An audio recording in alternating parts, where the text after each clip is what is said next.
ఈ బిడ్డ అనేకులకు ఆహారం పెట్టేదిగా మారుతుందా.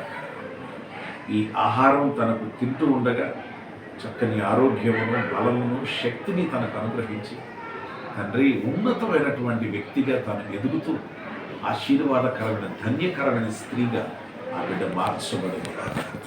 తండ్రి వారి తల్లిదండ్రులను మీరు ఆశీర్వదించి వారికి ఇచ్చినటువంటి చక్కని సంతానాన్ని బట్టి వందనాలు చెల్లిస్తూ తండ్రి యొక్కయు కుమారుని యొక్కయు పరిశుద్ధాత్మ నామంలో ఈ ఆహారాన్ని పవిత్రపరిచి నీ బిడ్డకు పెడుతూ ఉండగా దీవెన దయచేయమని క్రీస్తు యేసు నామములో ప్రార్థన చేసి వెళ్తున్నాడు తండ్రి. ఆమేన్.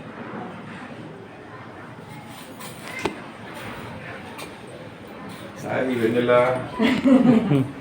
Nice name. తండ్రి యొక్కయు కుమారుని యొక్కయు పరిశుద్ధాత్మ నామములో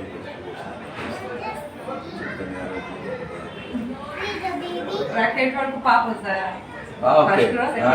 సెకండ్ పాప 8 నెలలు. అలాగే నెలలో వస్తారు. 2 ఏళ్ళు అయ్యేవాళ్ళు. అదే వెళ్ళిపోయారు పాపం. దశంభాగం మాత్రం పంపిస్తున్నాడు. అక్కడే చేసుకుంటాను. పడిపోతుంది సార్. ఏదైనా చూస్తే చాలు రైస్ అట్లా. ఆకలేసేస్తుందేమో పాపం. పాస్టర్ మాకు ఇక్కడ తీసుకోవాలని ఇది సార్ మేము